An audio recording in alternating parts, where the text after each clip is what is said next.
Let's get right into the second part of this session, the Abeka Reading Program and the Science of Reading. In our last part, we had an introduction to this topic, and we had culminated with the fact that when you're looking at the science of reading from a very basic standpoint, you're going to notice 5 distinctive elements or categories or pillars. And those are going to be phonemic awareness, phonics, fluency, comprehension, and vocabulary, although typically we go vocabulary comprehension. In this part, we're going to look at those first 2, phonemic awareness and phonics, and we're going to just get right into what is phonemic awareness, and also if we're looking at the Abeka Reading Program through the lens of the science of reading, where does phonemic awareness show in our program? Well, before we really dive in, I do have to say I have somewhat against thee, because at the end of our last session, Cindy emphasized that the research for the science of reading came out way back. Way far. Way back in the 2000s, which for those of us who have been teaching since that time would disagree that it's way back. That being set aside, we'll dive right into our first point, which is the phonemic awareness, as Cindy said. And when we consider phonemic awareness, there's 3 areas that they would categorize this or include in this: identifying sounds when they hear them, thinking about those sounds, and being able to manipulate or make those sounds, much like as a baby begins to learn to make sounds, and eventually those sounds come together into real words. So when we think about that inside of our curriculum, the first place we would want to look would be into the teacher's edition, because this would be something that we would start with our children. Honestly, they're going to start in infancy, but as far as school is concerned, we would be starting that in preschool and kindergarten, of helping them hear sounds, recognize those sounds, and then be able to make them themselves. And that wouldn't necessarily be separated in time by very much time at all. For example, in this particular sample lesson, which is from K4, this is an introduction for the letter L, and the teacher would be introducing the letter itself by its appearance, as well as helping them to know what it sounds like and having the children practice making that sound themselves. So you can see where it would really be happening very much in kind of one step, if you will, almost in one lesson plan. And again, the emphasis at this point is very much the teacher-directed information. So they're needing to hear it from the teacher, and then the teacher will have them practice as a class and then as individuals making those sounds and making sure they're making them accurately. So that'd be the beginning, if you will, of identifying letters and learning sounds as they go through the program. And then as we continue, we would have them practice hearing the sounds and being able to write the letters down that correspond with them. So then you might look in to see some of the worksheets and the things that the students would be doing either as classwork or as seat work, depending on the activity. For example, the first activity that we see here has the very first part being writing the words that the teacher says. So we would call this dictation. They would be practicing hearing and then writing down the corresponding letters. And then the second exercise or page that we see there is asking the students in a seat work setting to be able to write the vowel that they hear in each of those words, which will set them up for being able to think about it on their own and then be able to create or recognize what the sounds would be and what letters that would be appropriately tied to. And continuing with that phonemic awareness, hearing sounds and then choosing letters. Other activities as we have here on this K5 sheet, where they're going to fill in the circle under the letter that will make the sound, rather that will make a word out of the letters that are already arranged there for them. And there they're having to distinguish between 2 vowel sounds, which is definitely helping them to become more accurate and more specific with their creation of sounds, and then also their accuracy of choosing the letters as they go through. And then the last sample page there is that they would circle the blend that they hear at the beginning of the word. And of course, when we get to phonics, we'll talk more about blends, but that would be 2 sounds put together, a consonant and a vowel, and we're asking them to recognize those as well. And as we talk about these elements, you'll always hear us reference that they overlap significantly. So some of this phonemic awareness sounds a lot like phonics, and that is true. You're never going to just teach one element at the same time. In fact, those who are just starting in their adventure or their opportunity to teach phonics explicitly and are going simply off of the science of reading, they're finding out, oh, maybe I'm spending too long on phonemic awareness and not enough time getting into phonics. So if you're watching this and you're seeing some overlap, that is purposeful. A lot of these elements are going to weave in together. And I know you also had one last comment about phonemic awareness too. Well, that is that remembering the reason to develop phonemic awareness is part of our progress toward learning how to read, remembering our end goal as we begin on something. So what we do want to do inside of this is cultivate a desire to read with our students. That's a little bit difficult to encapsulate, but I think that this poem inside of our K4 lesson plans helps to highlight it. It's simply called I Like Books. And it says, I like books. I want to learn to read them. I'm learning all my letters now because I know I'll need them. And I think that really kind of puts in a nutshell what we want to put into their hearts so that they're excited to learn the letters and then being able to put them together and to make words and be able to read. So that's a big goal for us. And I know that'll come up when we talk about this next element of phonics, the fact that even as you're teaching them blending and they're reading those one vowel words, you're helping them to remember why they're doing this practice, because they're going to be able to read words, they're going to be able to read sentences. One thing also to think of, if you have parents that are wanting their children to cultivate a desire to read, children will often imitate what they see around them. So the parents themselves should be seen often reading. And that'll help students to see that it is truly an exciting thing. And I know many of you watching have experienced that joy too, and you want to pass that on to your students. Before we jump into that second part of phonics, I do want to interject that often when it comes to the science of reading and literacy, you are attracting people who are naturally drawn to these topics and these subjects. So some of you may be out there going, but what about this? But what about that? What about phonological awareness and how you contrast that with phonemic awareness? And that is exciting. We've read about it. We've enjoyed looking on that ourselves. If you were to go a lot deeper into this topic, and some of you will take the time to do so, phonemic awareness itself can be divided into 6 parts according to the science of reading, and just different ways, different strategies and opportunities to help students learn that. We won't get into those today, but what you will often find is what has often been seen as maybe activities and habits that were done more in the past than today do help students with phonemic awareness. We are teaching young kids that no longer know nursery rhymes, no longer know those. Well, those used to be common for parents to share with their children. Nursery rhymes are a phenomenal way to introduce phonemic awareness to young children as they hear those rhyming words. Parents that take the time to play with their children, I spy something that starts with a k, I spy something that starts with a p. Those are different ways to help students recognize, you know what, words are made up with sounds. And that is what phonemic awareness is, because then as we move into the category of phonics, we're helping students to realize sounds are connected, are associated with written text. And that is phonics. So since we're ready to think about phonics, this is one of the areas that you might say is the most obvious when we are comparing Abeka to the body of research that came out of the science of reading, because we have been, since the founding of really the academy, but certainly of the publishing company of Abeka, been using the intensive phonics approach. We have what we call the 6 simple steps of phonics. And I've put up a graphic on your screen, and it has more than 6 blocks, but you'll notice they're just a little bit in more detail as we look at those 6 steps. So we teach our students the short vowel sounds, because those are found in more than 50% of the syllables in the English language. It makes them that much closer to being able to read whole words, and more of them. Then we introduce consonants, and as soon as we start to introduce consonants, we'll add in blending with them. And it's important to distinguish that when we talk about blending inside of Abeka, that is taking a consonant and a vowel sound and putting them together and sounding them together like the beginning of a word. It is to be distinguished from some other reading programs that use blends to refer to consonant blends, two consonants that work together to make a sound. Then we go into step 4, which is teaching the 1 vowel rule. Step 5, I've broken into 3 parts. We teach them the long vowels, the long vowel blends, and then the 2 vowel rule. They all fit together very nicely in step 5.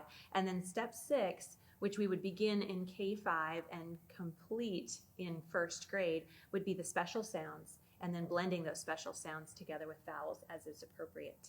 So that would take us through the skills that allow students to be able to read 85% of the English language. We are a phonetic language, although we do borrow from foreign languages. There are some other complications. We'll actually touch on that later on in our session of how we help our students beyond what the phonics can cover. But to be honest, it covers quite a bit.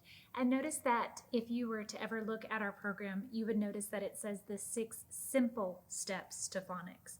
We have purposefully simplified these steps. As Maranatha has shown you, she's even kind of subdivided them. They could be subdivided even further.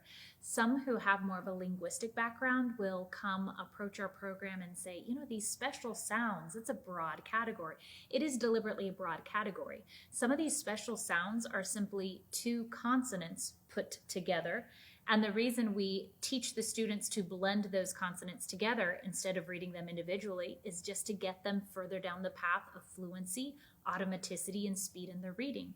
Other times we consider special sounds to simply be 2 letters sounded together or more than 2 letters sounded together that form a new sound. So there's a lot of types of letters under that category, but the purpose is to simplify it because some of you will have training in reading, advanced training in reading, degrees in reading, but we want any capable, willing adult to be able to come to this program and teach students to read successfully. So we have simplified that.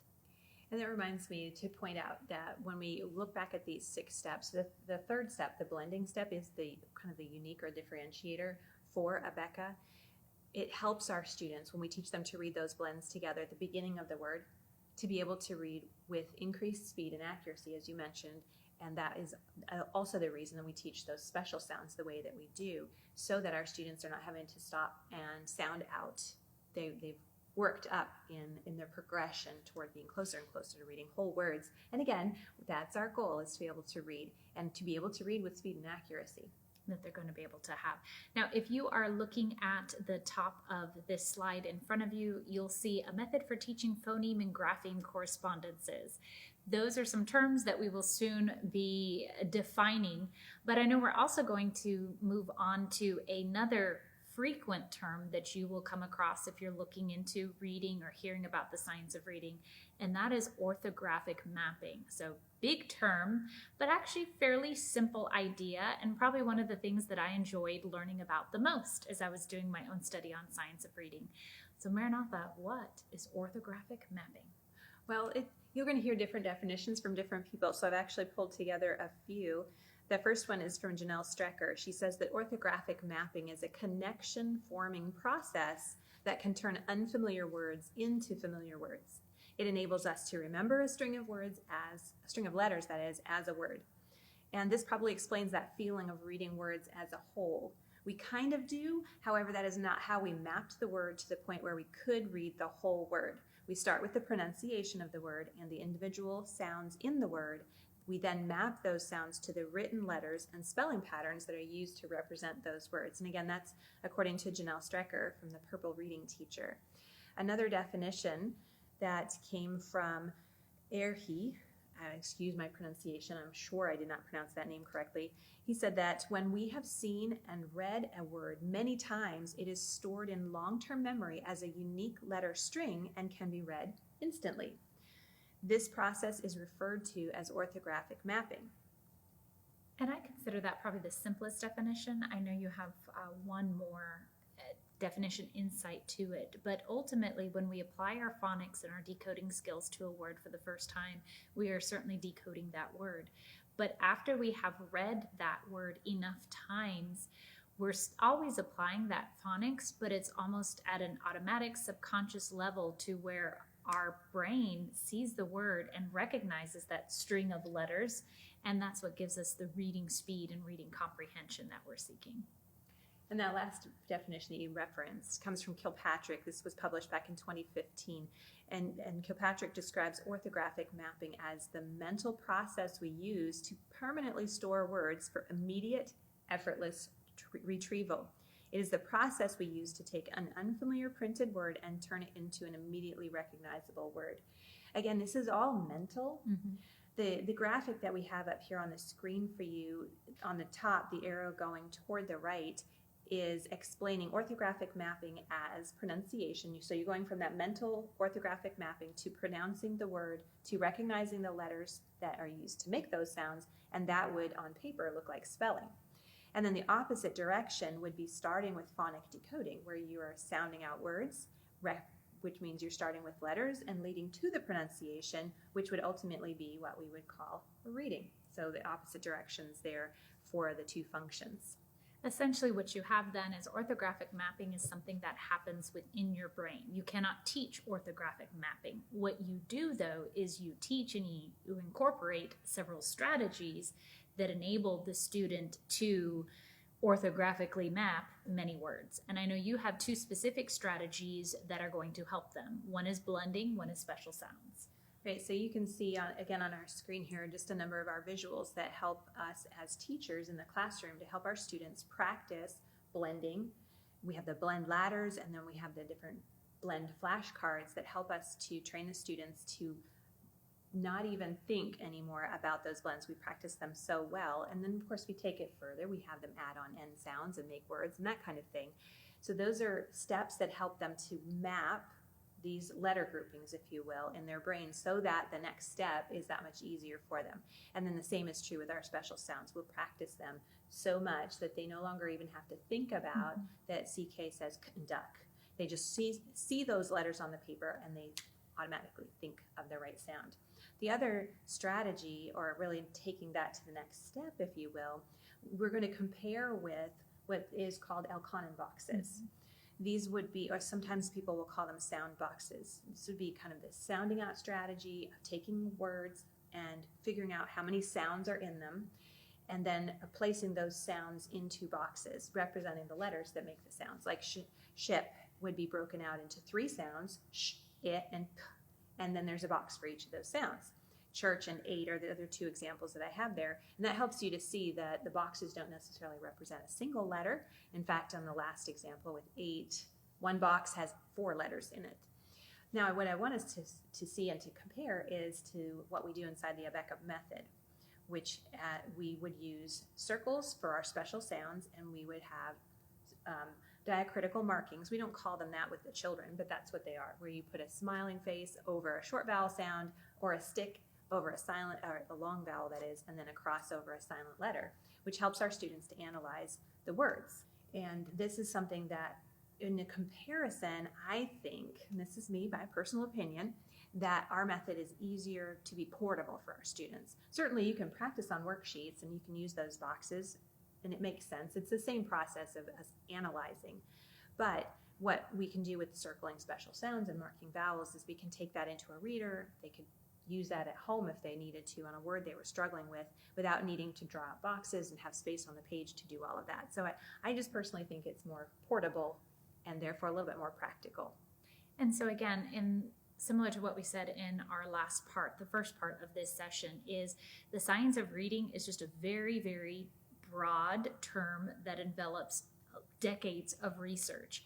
And what many people may be new to the science of reading or first being introduced to it may do is equate a strategy with the research, as opposed to here are the principles that the research has simply revealed or proven or confirmed in some cases. And then here throughout those decades are different strategies that people have used to apply that. We know that one principle of reading is learning to equate letters and sounds and learning to break a word apart into sounds and vice versa. So there are multiple strategies of helping students practice that and analyze that. And this contrast in this case between the Elkanon boxes versus the circling and the marking of the vowels is just shows you some different strategies that are being used, and in some cases different preferences by different people. So that takes us to some other terms that you might be familiar with, you probably are, that it's important to think about in terms of just being able to communicate with one another. There are letters, of course. I'm going to pause you there. Yes. If you are not familiar with the term letter, yes, this is probably not the place to start. But yes, sorry, I saw it under terms to be defined, so keep going. Other terms to consider would be letters. There's 26 of those. And then there are the phonemes, of which there are 44. Phonemes are the smallest unit of sound in a word, but they're not always formed with just a single letter, hence having 44 of those, and that's why letters are on the list here. The example that you see here is the sound f, which can be formed with the letter F, with the double letter F at the end of a short word, PH and phone, and then GH, which in our system would be part of a larger special sound, OUGH, often enough, but you get that F sound there. The third term then would be the graphemes, meaning the way to write or spell the sound. So those 4 little bubbles that are attached around the outside would all be graphemes, and the sound in the middle would be the phoneme, and of course they're all formed by letters. So we've got these 3 key terms that we're working with here and understanding how they work. By the way, the darkness of the box around, the circle, helps us to know which one, in this particular representation, which one's the most common grapheme for that particular phoneme, which I think is kind of a helpful thought process for our students, especially as they are thinking about spelling and learning how to choose the letters that they would use for their grapheme. Go into it. And if you are going to use this session as a jumping off point into your own deeper research or studying, I really appreciate Maranatha taking the time to say, this is what a phoneme is, this is what a grapheme is, because that's one of the most common terms, some of the most common terms you will see. And I want to emphasize what she already said. If you're going to read literature, which is going to use kind of that science of reading perspective, they represent phonemes between those 2 parallel lines.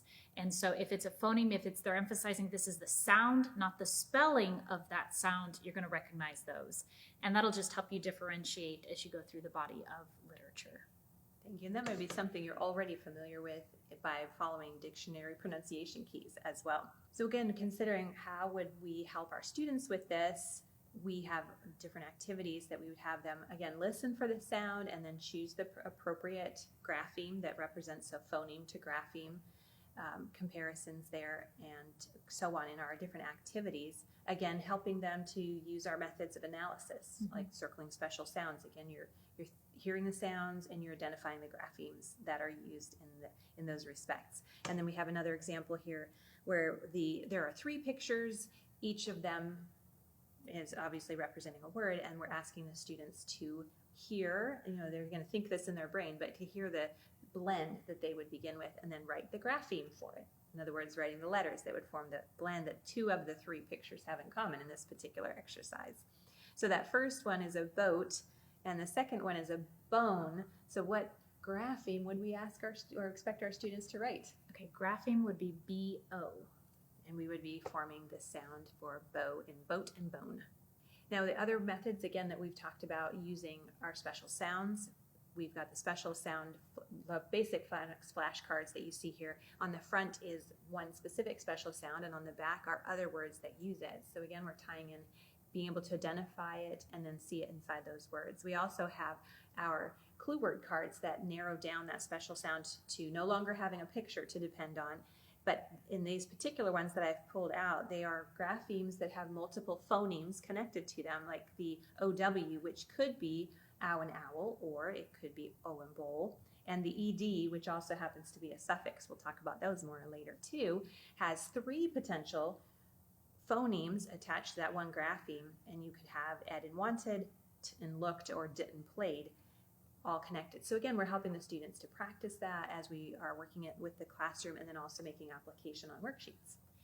And enjoy the popularity of the science of reading from the aspect of the emphasis on phonics instruction, on explicit, on systematic, on sequential. Finally, those of us traditional educators are going, yes, it's coming back in popularity. So enjoy that aspect of it, but just avoid the trends, because the reason I say that is I look at some of these special sounds where there's been so much that has become popular and that has come out even in the last 3 or 4 years, that you will see every couple months an article that comes out and says, well, actually what we thought 6 months ago, we have now determined to be different. So just avoid jumping on some of those trends. An article that I'm specifically referring to was noting that some of these special sounds, we'll call them special sounds, students find it very helpful to learn their multiple pronunciations at once, Whereas 6 months to a year ago, there were a number of teachers that thought you have to differentiate, you can't teach it at once. And now the research has come out to say, oh, it's okay. So if you avoid those trends, you'll avoid those whiplash. This 6 months, this works, and that 6 months, something else works. Continue to follow what has worked well for you for decades. If something that you've been working has not worked well, now's a great opportunity to look at what we have seen anecdotally as well as via data to work. But don't feel as if you have to change everything simply because you're hearing all these voices shout about all these strategies and trends. All right, we have multiple soapboxes that we will reference in this session, so that was one of mine. Just try to avoid the tumult of the trends. Well, it's so true, and that's something that we know about science. They learn things, but the more we learn, the more we realize we don't know, and that is kind of an interesting aspect in this area. Again, we can have confidence that this particular method, the intensive phonics method, and the associated, not just phonics, but all the elements of learning how to read have been used for decades, really hundreds of years, and we can be confident that they work. Continuing with the idea of helping our students to develop in this area with their developing their phonics, we're looking again at the teacher's lesson plans and seeing how the warm-ups are going to help them to practice finding letters as the teacher points to them out of order and being able to make the sounds that they say, or if it's a clue word, asking them to say their clue word, and getting them to leap like frogs in this particular suggested activity. And then they're going to practice their short and long vowel sounds, as well as practice beating the clock, playing a game with them, which anytime we can bring in extra motivation for our students, they certainly enjoy to playing games that are very purposeful and help them with the overall mastery that we're looking for, that automaticity. Then in the instruction on this particular lesson, they're getting into the double consonant rule, which we just saw as one of the potential graphemes for the f sound. So the rule says when a consonant is doubled at the end of a short word, it says its sound one time. And in this case, the teacher would have prepared on the chalkboard several words to have the children come up to mark the vowels and then to read the words to be able to practice that specific application of phonics. Continuing in other practices here, this goes over to a spelling lesson. Having the children practice the say, spell, say method is tying together the letters and the sounds, again, the phonemes and the graphemes, that they would be able to understand what letters it takes to make certain words. And then also helping the teacher to ask questions, ask thinking questions to get the students thinking about the sounds and the letters. In this case, questions like, what vowel is in this word? How do I mark it? And what sound does it say? Rather than just telling the students, we want them to think. So we're going to kind of pull this out of them as we teach them. And then the last example here, just talking about the spelling list, suggests that they review the spelling list by saying the words again, but this time clapping on the vowels. So it's making them pay extra attention to the vowels that are, of course, key to the pronunciation of words. The definition of a syllable is a part of the word that has a vowel sound in it. So this is helping them to pay a special attention to that. It's always neat as an adult to look at, most of us read quite well, quite proficiently at this point, and so we can do it without thinking. But as those young children are learning to read, this is involving a significant amount of critical thinking on their part. And what we're doing is we're allowing them to think and think in the same way often enough that it becomes automatic and it becomes easy, and it doesn't become a hindrance to them accessing information by having to do it through a reading medium. And as we wrap up this particular element of the science of reading, and really this particular part of this entire session, there's a couple other terms that Maranatha has helpfully gathered for us so that we can have some ability to understand what's going on in this area of science of reading. Again, as we talked about, the scientists used very specific terms, and these are terms that as educators we all also can use. We don't necessarily need to use them inside the classroom, but it helps us to communicate with one another. As English teachers, we're aware of the idea of jargon, which is using field-specific terminology outside of its field. Now, some of you may not have studied this, so if I said something like diphthong, you might not know what that actually is. So that's why I've just kind of pulled these together, a little bit of a glossary for us to keep track of some of these terms. So a diphthong would be a sound made by two vowels in a single syllable, like oi and coin. A digraph, if we recognize that prefix, just like on diphthong, di means two. So in graph, we know it means has to do with being written down. So a sound made by combining two letters like ph, foot, and phone. Then I've already mentioned consonant blend, that we make sure we distinguish our step 3, which is a consonant and a vowel, from a consonant blend, which is a sound made by combining two consonants like gl, gl, and glue. We could sound it out, g, g, and then ul, gul. We could blend it just like we blend, but it's faster and more accurate for our students to learn it as a special sound, so we do that. Then we have the morpheme, which is a fun term that has to do with a word or a part of a word that has meaning, like a root word, a prefix, or a suffix, which are very, very important for our students to be able to manipulate those and make the application with them. Of course, that kind of bleeds over into language, if you will, or grammar. But that's the way what we teach goes. Everything kind of blends together as we go along. And then the last term has a sad face by it. Has a sad face by it, because a logograph would literally be referring to the word shapes as if they were a picture. And this would tie in with some of the methods of teaching reading that have failed miserably and left us with generations of struggling readers, because what that method has asked them to do is to memorize the shape of the word to be able to read. And that's asking so much from a student, because we have many, many words in our language. In fact, other languages that are pictographic, like Chinese, are very difficult for anyone to be a complete master of their own language. My understanding is that even highly trained people in the, we'd say, the Chinese literary world, if you will, do not know all of their pictographs. So you've kind of chosen a difficult method that's unnecessary, because we are a phonetic language, or we have a phonetic language, that is.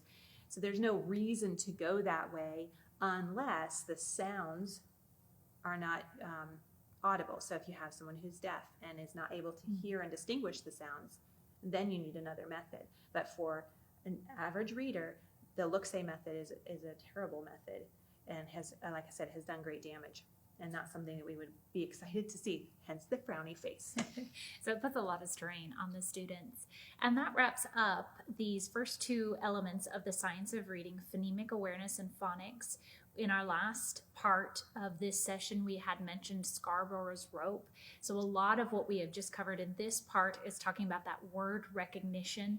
In the next part, we're going to jump into fluency. And then in the fourth and final part of this session, we're going to talk more about that vocabulary and that comprehension. And I do trust that for those of you that this is new, you're beginning to see the connections.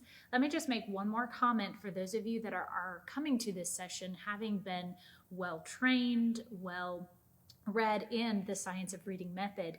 You had mentioned special sounds.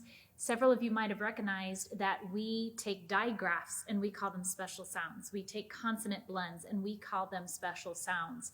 There are other categories that are frequently used in the science of reading, such as R-controlled vowels, that become part of our special sounds as well. So because our goal from the beginning was to keep this simple and basic and focus on what students need to do to read, we don't emphasize this terminology outside of our scope and sequence or outside some of the teacher's materials. So that can be the understanding. Our focus was to keep it simple for the students, keep it simple for the teachers, and really to help millions of students learn to read quickly, efficiently, and effectively. So again, thank you for taking the time to listen, to join with us, and we trust we'll see you in our next part.